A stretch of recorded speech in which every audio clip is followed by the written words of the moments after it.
When we first started, the last night was like the Super Bowl. If you look at it, it's on the second floor, but he was out on the ledge and just panicked, just panicked. But one of the things that I heard was the term fat possums run at night. A possum run up to midnight. So says Delegate Brent Boggs, with 24 years of legislating under his belt.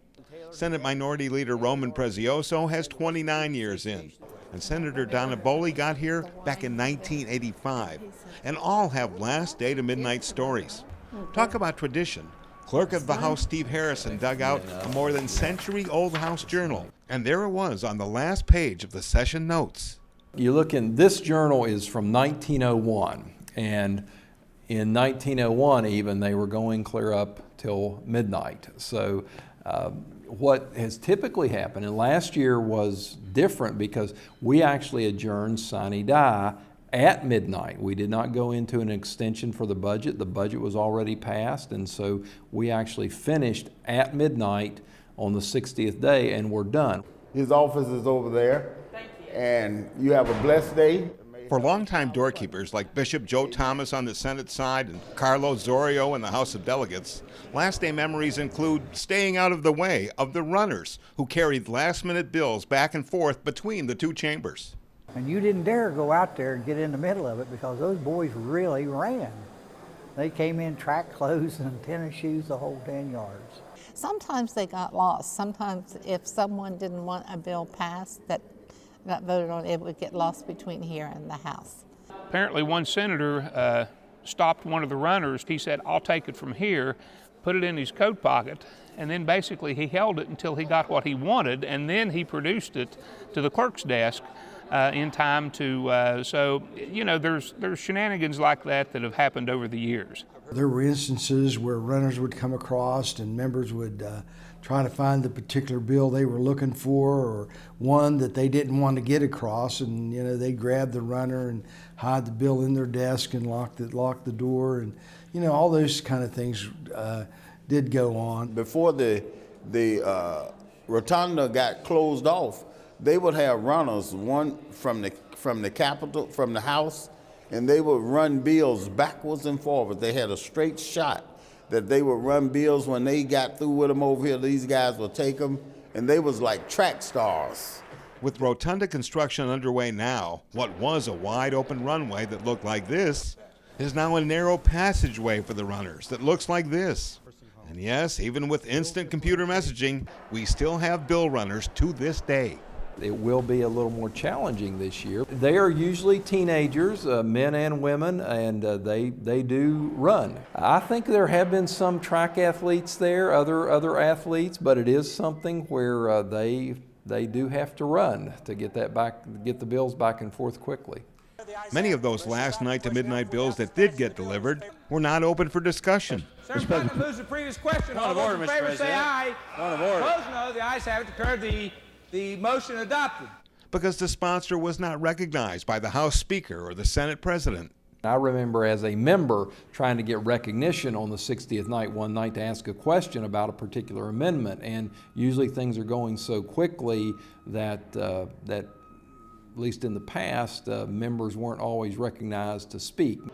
Now, I've discovered that oftentimes the reason that some legislators did not get called on, did not get recognized on that last day, that 60th day, was not because of the pace of activity, but because of the politics.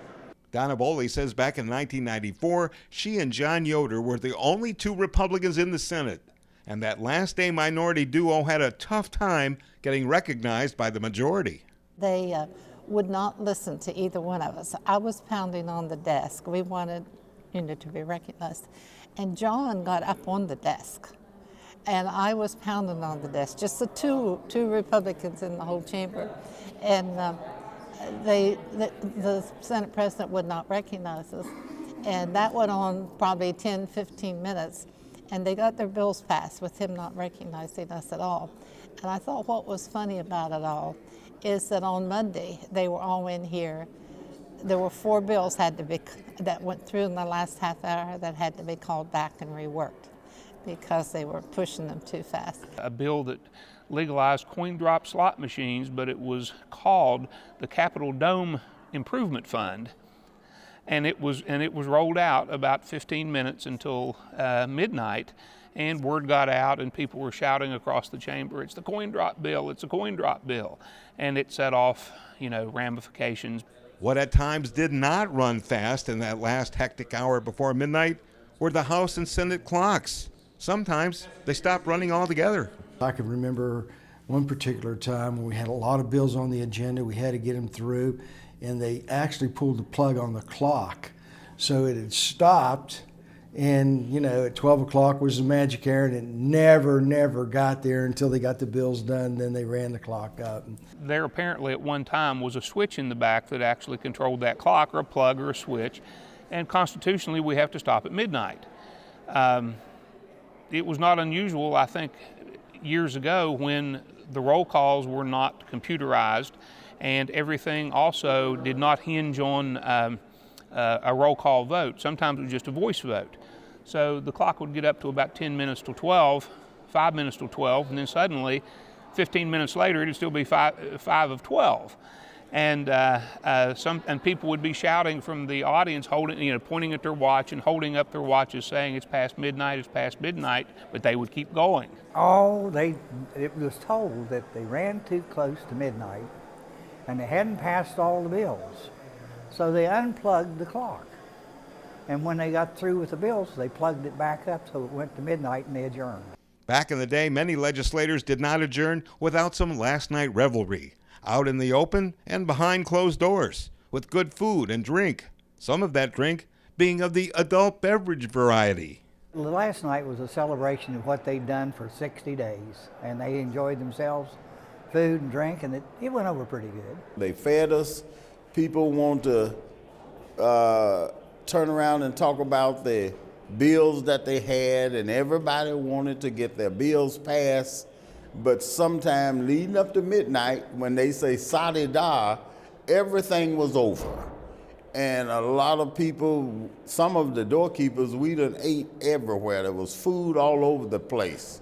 And I was one of them. My first year, I didn't know when to stop eating. As someone that's a teetotaler, that wasn't an issue with me, but I think that if you looked underneath all of these desks back when the Capitol was built, there's a little square compartment underneath with a lock on it.